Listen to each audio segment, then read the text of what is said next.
भजो गिरिधर गोविंद गोपाला। भजो मुरली मनोहर नंद लाला। भजो मुरली मनोहर नंद लाला। भजो गिरिधर गोविंद गोपाला। भजो गिरिधर गोविंद गोपाला। भजो मुरली मनोहर नंद लाला। भजो मुरली मनोहर नंद लाला। भजो गिरिधर गोविंद गोपाला। भजो गिरिधर गोविंद गोपाला। भजो मुरली मनोहर नंद लाला। भजो मुरली मनोहर नंद लाला। भजो गिरिधर गोविंद गोपाला। भजो गिरिधर गोविंद गोपाला। बोलिए वृंदावन बिहारी लाल की जय जय श्री राधे। जय जय श्री राधे।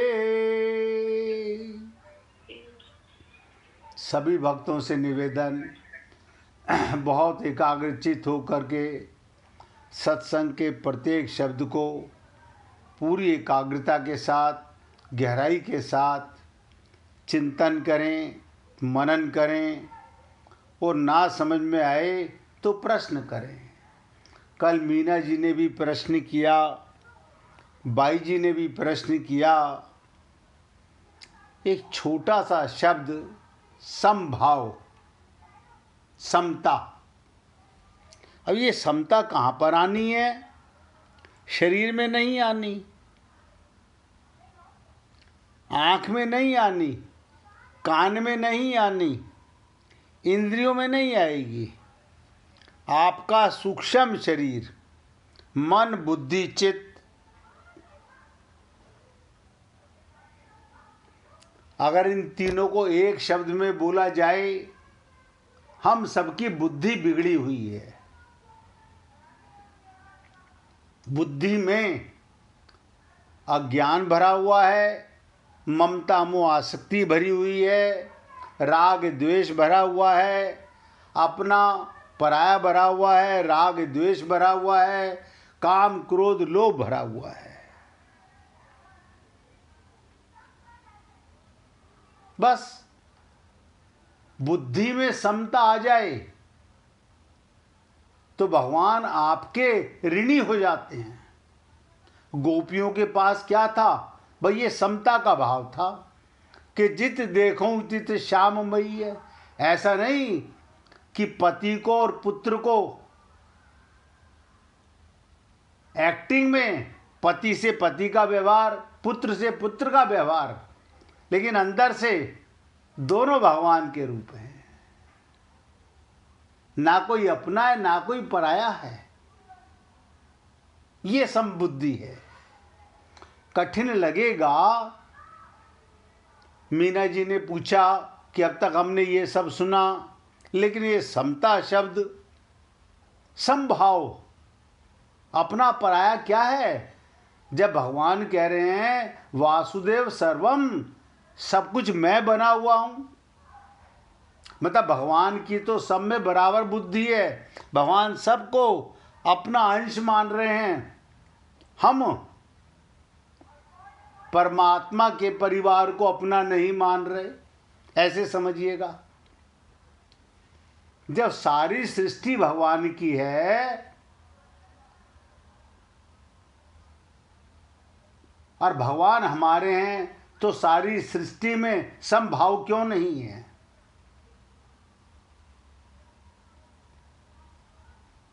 ये छोटा सा,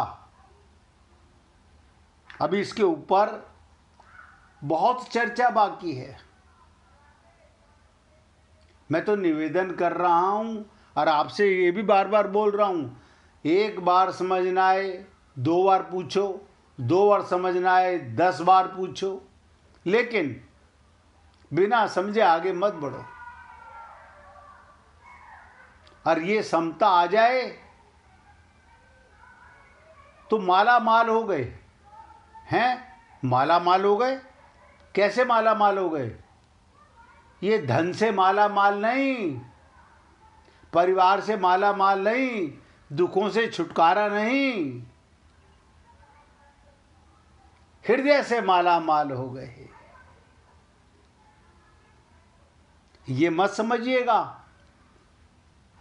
कि मेरे कहने का तात्पर्य कि फिर दुख नहीं आएंगे, फिर आप बीमार नहीं पड़ेंगे, कोई परिवार में आएगा नहीं और जाएगा नहीं, ऐसा नहीं है। समता का भाव बुद्धि में पता चल गया, जो कुछ हो रहा है भगवान की लीला हो रही है। कल हमने आपसे कहा ये कर्ता का जो भाव है, मैं करता हूं, मैं करता हूं को हटा दो तो समता आ गई। आप करता रहे ही नहीं, अब आप कहते हो हम करें और आप हमें ये भी ना महसूस हो कि मैं कर रहा हूं। आप सोचिए, अगर आप करते हैं तो सांस लेना आपके हाथ में, आप करते हो, सांस आप लेते हो, ये आते हैं। जन्म आपकी इच्छा से हुआ था या मृत्यु आपकी इच्छा से होगी? ये सुख दुख आपके करने से हो रहे हैं। कठिन लग रहा होगा, कठिन है नहीं, कठिनता केवल मानी हुई है। हमने कल आपसे निवेदन किया, श्रीमद् भागवत महापुराण में ऐसे ऐसे पापियों का नाम आता है, धुंधकारी, अजामिल, गणिका वैश्या, भगवत प्राप्ति कर गए समभाव से। यानी एक छोटा सा काम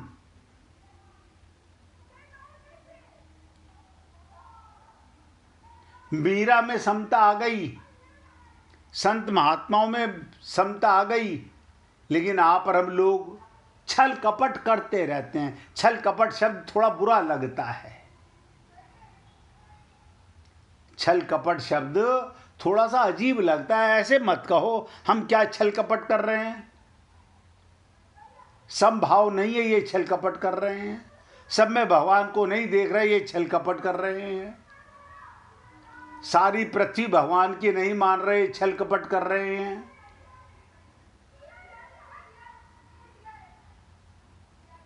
अज्ञानता हमारी खोपड़ी में इस कदर भरी हुई है कि हम उससे बाहर निकलना ही नहीं चाह रहे।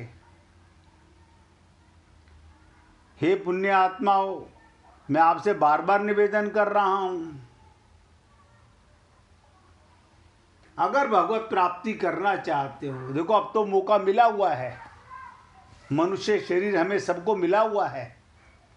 अब आप इस पर अगर थोड़ा सा ध्यान दो तो ये जो जीवन हमारा बचा है, थोड़ा सा, पता नहीं कितना बचा है, लेकिन जो भी बचा है उसी में कल्याण हो जाएगा।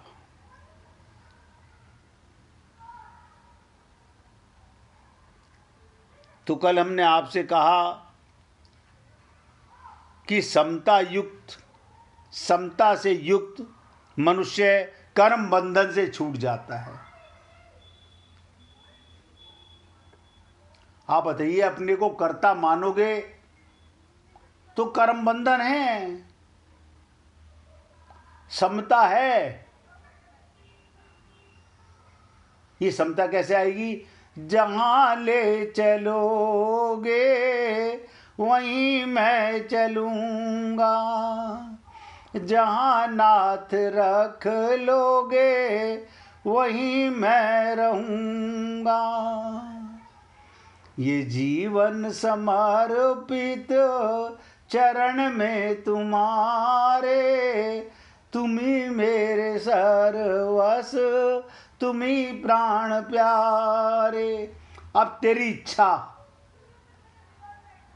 कोई काम करा। क्यों ऐसा क्यों बोल रहे हो? क्योंकि ये पता चल गया मैं करता हूं नहीं, अपने को कर्ता मानता हूं। जब ये एहसास हो गया गीता के माध्यम से कि अर्जुन ने युद्ध नहीं किया, भगवान ने मारा सबको, आप और हम व्यापार करते हैं, हम दुकान चलाते हैं, हम परिवार चलाते हैं। अगर आप करते हो तो फल भी आप ही भोगोगे।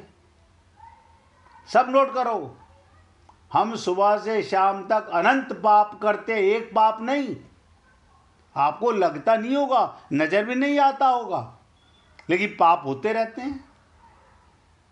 और जब समभाव आ गया तो जो करे सो हरि करे।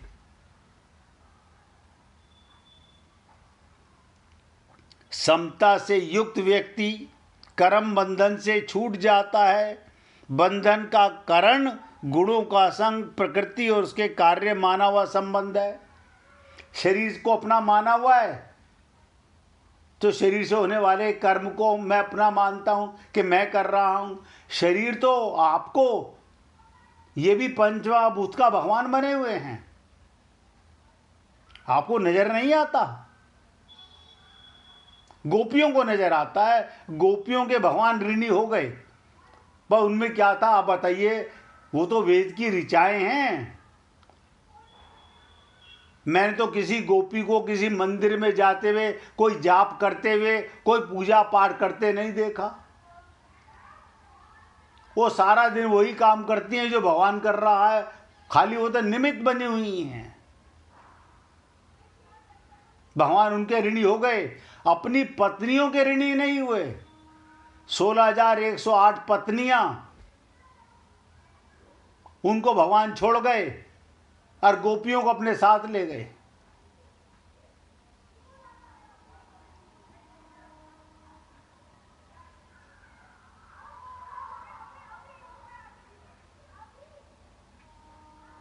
तो कहने का तात्पर्य, समता आने से प्रकृति और उसके कार्य से संबंध नहीं रहता। अतः मनुष्य कर्म बंधन से परमानेंट छूट जाता है। जैसे संसार में अनेक शुभ शुभ कर्म होते रहते हैं, पर वो कर्म हमें बांधते नहीं, क्योंकि उन कर्मों से हमारा कोई संबंध नहीं होता।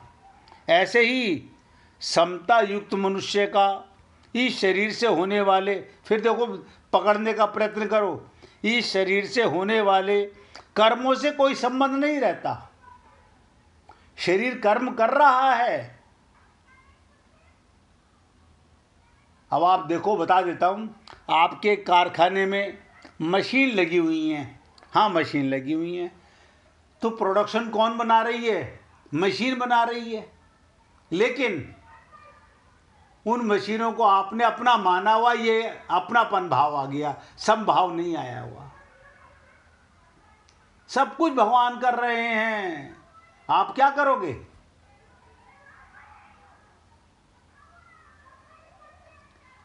हम तो अपने लिए कर्ता बन करके पाप कमा रहे हैं। पाप और पुण्य का भगवान के ऊपर लाद रहे हैं कि तू नोट कर, हमने पाप कितने किए, पुण्य कितने किए। और मजे की बात ये, हम अपने पापों को समझ ही नहीं सकते, क्या पाप है और क्या पुण्य है।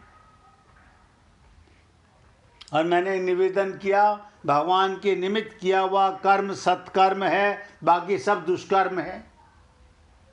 क्या मतलब? हम यज्ञ कर रहे हैं किस लिए? पुत्र की प्राप्ति के लिए, धन की प्राप्ति के लिए, यश की प्राप्ति के लिए। हम बुरा कर रहे हैं? अगर सच बोलूं तो आप पाप कर रहे हैं, सब पाप कर रहे हैं। और आज तो देखने में आता है सुंदरकांड के पाठ हो रहे हैं, हमारे यहाँ शादी है, अखंड रामायण का पाठ हो रहा है। ये सब क्या है? ये राम के प्रेम के लिए नहीं, सीता की खोज के लिए नहीं कोई सुंदर पाठ कर रहा, सब भगवान को ठगने का काम कर रहे हैं।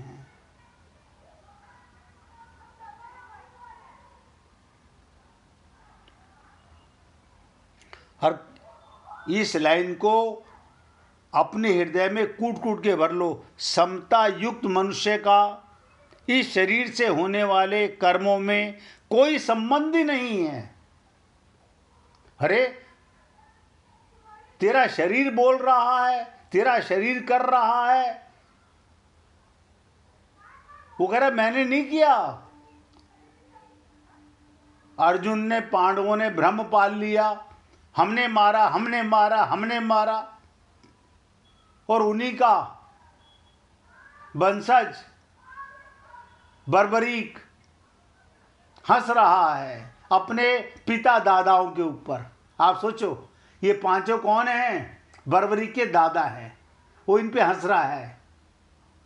मतलब पोता हंसी उड़ा रहा है दादाओं की, क्या कि तुमने मारा।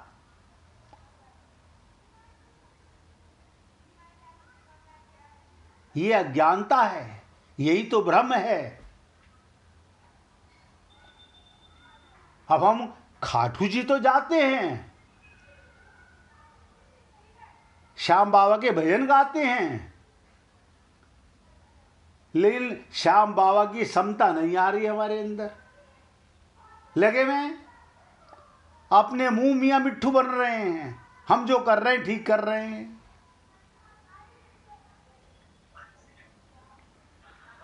इसलिए समता युक्त मनुष्य, एक बार समभाव आ जाए, अपने वो करवा लो, बालकोनी साफ करवा लो। मिश्रा जी मोबाइल की आवाज बंद कर लो भाई।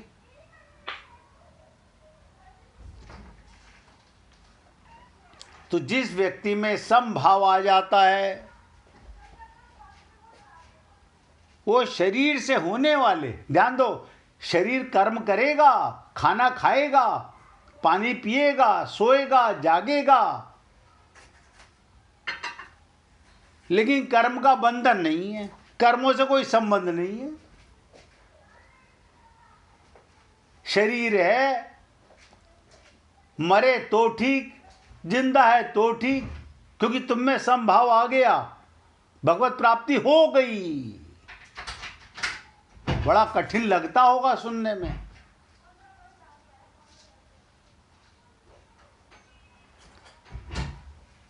और दूसरी बात सुनिएगा, समता का केवल आरंभ हो जाए, शुरुआत तो करो, सुबह से कोशिश करो कि मैं नहीं कर रहा हूं, भगवान कर रहे हैं।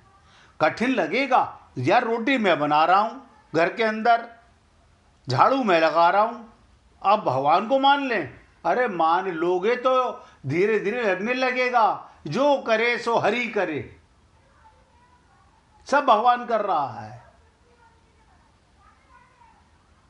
आप अपने को शरीर मान के तो कर्ता मानते हो। देखो सिंपल सी बात, आप अपने को शरीर मानते हो तो कर्ता मानते हो।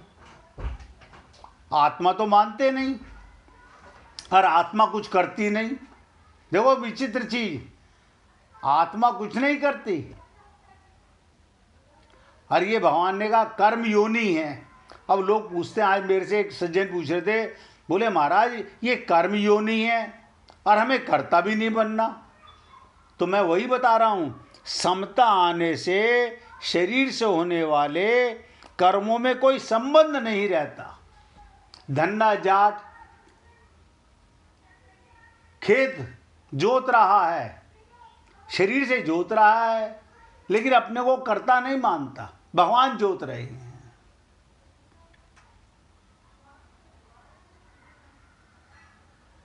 तो समता केवल आरंभ हो जाए, एक दिन में नहीं हो जाएगी, शुरुआत तो करो। आप जो काम करते हो, एक एक शब्द ध्यान देना, जो करते हो वो भगवान करता है, आप नहीं। बस कर्तापन से हट जाओ। कर्म होंगे, कर्म होंगे, दिखोगे तुम कर्म करते हुए, लेकिन तुम करता नहीं रहोगे। अर्जुन युद्ध करता हुआ नजर आ रहा है, भीम युद्ध करता हुआ नजर आ रहा है, नकुल सहदेव युधिष्ठिर युद्ध करते हुए नजर आ रहे हैं, लेकिन युद्ध वो कर नहीं रहे।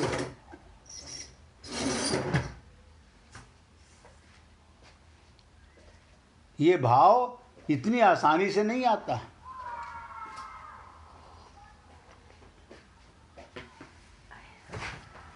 तो देखो, समता केवल आरंभ हो जाए, समता को प्राप्त करने का उद्देश्य जिज्ञासा हो जाए, तो इस आरंभ का कभी नाश नहीं होगा। आप शुरुआत तो करो।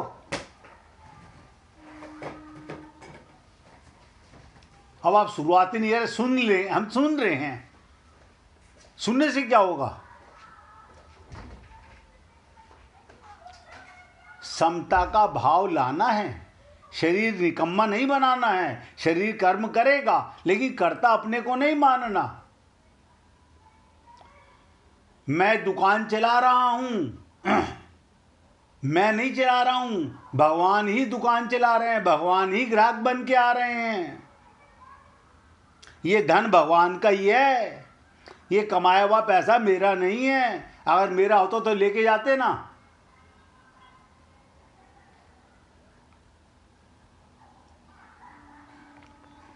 अगर आप कमाने वाले हो तो लेके जाओ ना। तो इसलिए कहते हैं समता को प्राप्त करने का उद्देश्य हो जाए। अब बताओ, भगवत प्राप्ति का उद्देश्य इसी से हो जाएगा, जिज्ञासा हो जाए, इसका आरंभ का कभी नाश नहीं होगा। जैसे एक बार सत्संग सुनने का शुरुआत हो गई तो हो गई, नशा लग गया। अब एक दिन में भगवत प्राप्ति नहीं होती, धीरे धीरे रे मना, धीरे धीरे सब कुछ होए। आप एक दिन में, अब आप सोचो, मेरी उम्र मान लो 70 साल है, मैं एक दिन में 70 साल का हो गया? 70 साल लगे ना। ऐसे ही शुरुआत हुई तो शरीर की उम्र बढ़ रही है, लेकिन हम अपने आप को ये मानते रहे, मैंने ये किया, मैंने ये किया। भगवान साइलेंट हो गए, भैया करता तू है तो वो फल भी तू भोगेगा। इसलिए संत महात्मा कहते हैं हम सत्संग नहीं करते, जो करे सो हरि करे, जो बोल रहा है वो उसकी इच्छा। हम तो श्रोता बन जाते हैं। तो इस शुरुआत का नाश कभी नहीं होता, कारण अविनाशी का उद्देश्य भी अविनाशी होता है। आप कौन है? अविनाशी। आपका नाश कभी नहीं होगा, तो आपका उद्देश्य भी अविनाशी होगा।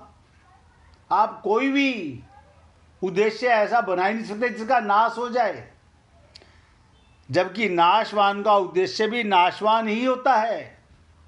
नाशवान का उद्देश्य तो नाश पतन करता है, हम अपना ही पतन करते हैं, पर समता का उद्देश्य कल्याण करता है। ये दो बातें कल मैंने आपसे कही थी कि भगवान ने 4 बातें कही। तीसरी बात कहते हैं प्रत्यवाहो न विद्यते, इसके अनुष्ठान का उल्टा फल भी नहीं होता। है कमाल है। आप कहेंगे ऐसा कैसे हो सकता है? हम कोई अनुष्ठान करें उसका फल उल्टा हो ही नहीं सकता। जैसे बता देता हूं, एक बार एक राक्षस त्वष्टा नाम का, वो पुत्रेष्टि यज्ञ कर रहा है। उसने खूब इंद्र को, राक्षस था, इंद्र को मारने का, युद्ध करने का प्रयत्न किया लेकिन नहीं मार पाया। तो कह रहा है चलो मैं पुत्रेष्टि यज्ञ करता हूं, मेरा ऐसा पुत्र हो जाए। क्या हो जाए? जो इंद्र को मार सके। उसके लिए मैं क्या करता हूं, बड़े बड़े ऋषि मुनि ब्राह्मणों को, विद्वानों को बुलाकर यज्ञ कराऊंगा। मैं यज्ञ कराऊंगा।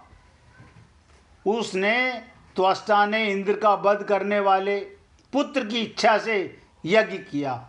उस यज्ञ में ऋषियों ने उच्चारण में गलती कर दी। देखिए कितनी विचित्र चीज है।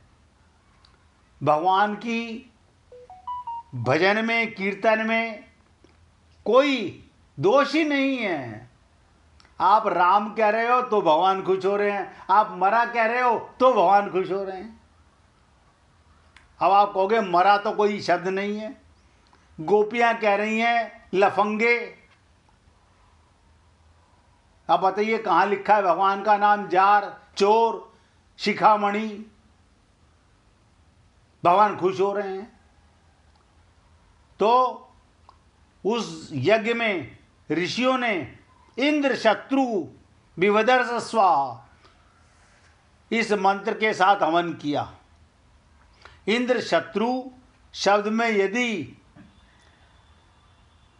उसका अर्थ होगा इंद्रस्य शत्रु, इंद्र का शत्रु, और यदि इसी में उन्होंने क्या बोल दिया, इंद्रहा शत्रु यस्य है। देखिए एक ही शब्द में इंद्र है, शत्रु यस्य है। जिसका शत्रु इंद्र है, समास में भेद करने से, उच्चारण गलत करने से क्या हो गया, अंतिम अक्षर पलट दिया। ऋषियों ने कहा ये तो इंद्र को मारने का ये यज्ञ करा रहा है, ये तो मूर्ख है, राक्षस है, इसे तो ज्ञान है नहीं। और हुआ क्या, उसका पुत्र हुआ वृतासुर। वृतासुर को आपने पता है कि उसका वध किसने किया, इंद्र ने वध किया।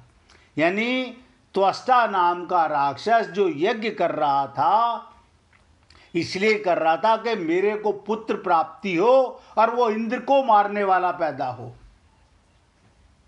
ऋषियों ने गलत उच्चारण कर दिया। और समता में आप लेट के भक्ति करो, लेट के। अब गोपियां, अभी धनुर्मास होके चुका है, गोदा जी जगाने जा रही हैं और गोपियां यार को, अपने प्रीतम को साथ लेके सोई हुई हैं। कह रही हैं तंग ना कर, हमारा कन्हैया हमारे पास है। उनमें समता है।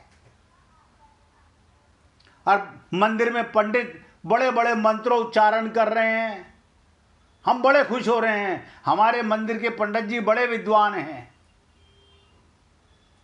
और एक समता से, समता का कितनी सुंदर बात कही, अनुष्ठान का फल उल्टा नहीं होता। यानी समभाव से किए जाने वाले कर्म अगर मंत्रोच्चारण में, अनुष्ठान में, विधि आदि में कोई त्रुटि हो जाए तो उसका उल्टा फल हो जाता है, लेकिन समता में कोई उल्टा फल नहीं होता। कोई उल्टा फल होता ही नहीं। ये बात आपको दृष्टांत से बता रहा हूं कि राक्षस ने और उसका पुत्र हुआ वृतासुर, लेकिन इंद्र से मारा गया। पुत्र किया करना था इसलिए कि मेरा पुत्र इंद्र को मारे, मैं स्वर्ग सम्राट बन जाऊंगा। हुआ उल्टा। अब आप सोचो, आप और हम लोग पता नहीं क्या क्या कराते रहते हैं। पंडितों को बुला के ये करा लें, ये करा लें, पंडित जी ने ये बताया है, पंडित जी ने ये बताया है। हम सब अल्प बुद्धि के लोग उनकी ठगाई में आ जाते हैं और वो करते रहते हैं। अब वो पंडित सही बोल रहा है, गलत बोल रहा है, शुद्ध उच्चारण कर रहा है, शुद्ध उच्चारण कर रहा है।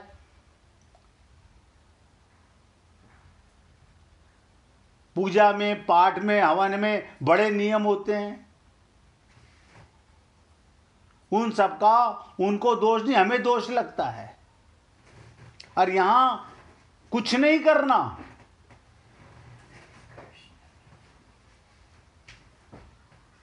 कुछ नहीं करना, ये सब कुछ करना है।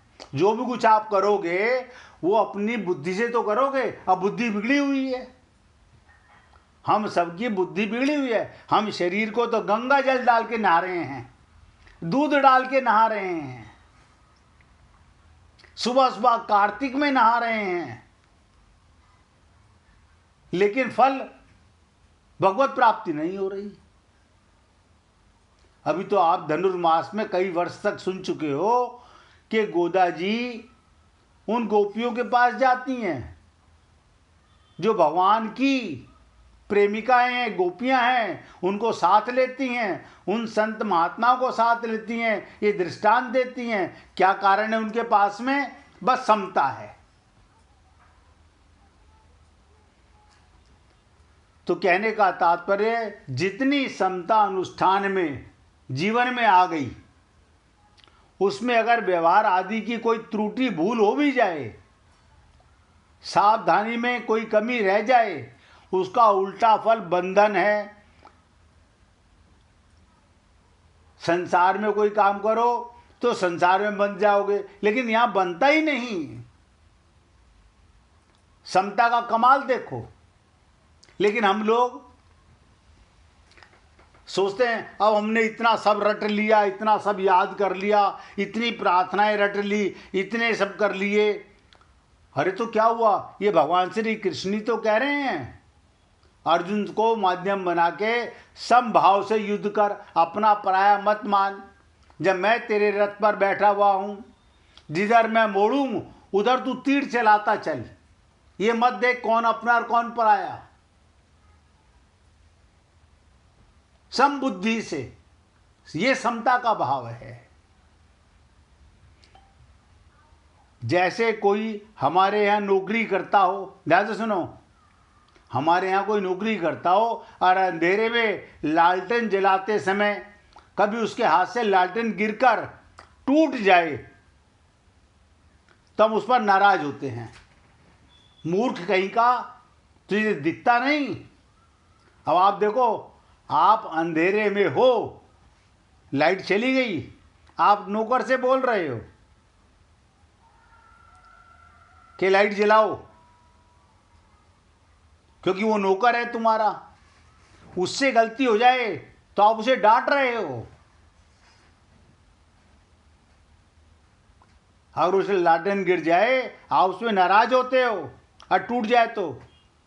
परंतु उसी समय जो हमारा मित्र हो, जो हमारे से कभी कुछ चाहता ही ना हो, उसके हाथ से लालटेन गिरकर टूट जाए, उस पर नाराज नहीं होते। आपके बेटे से गिर जाए तो नाराज नहीं होते। कहते हैं हमारे हाथ से भी तो वस्तु टूट सकती है। हम क्या कहते हैं? हमारे हाथ से भी तो टूट सकती है, कोई बात नहीं। हमारे हाथ से टूट गई, तुम्हारे हाथ से टूट गई तो क्या हुआ? कोई बात नहीं। इसलिए सकाम भाव से कर्म जो करता है, उसके कर्म का तो उल्टा फल हो सकता है, लेकिन जो निष्काम भाव से, समभाव से किसी प्रकार का फल चाहता ही नहीं, उसके अनुष्ठान का उल्टा फल होगा कैसे?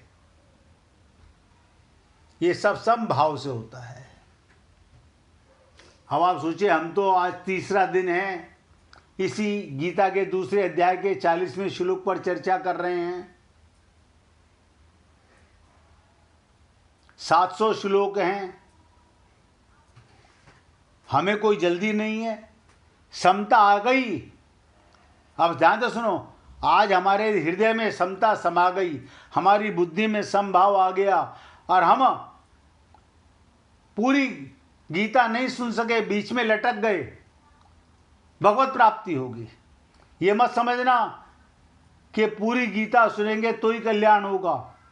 आज समभाव आ गया तो शुरुआत हो गई। और मैंने आपसे कहा, एक बार शुरुआत हो जाए फिर उसका आरंभ होने के बाद में पतन नहीं हो सकता। इसलिए भगवान कहते हैं अंत मति सो गति। अंतिम समय भी समता आ जाए तो भगवत प्राप्ति होगी। अब चौथी बात सुनिएगा। भगवान कहते हैं इसका थोड़ा सा भी अनुष्ठान, अगर समता का थोड़ा भी अनुष्ठान माने क्या होता है? जैसे आप और हम लोग अनुष्ठान करते हैं, मन में विचार, बुद्धि में समभाव का अनुष्ठान।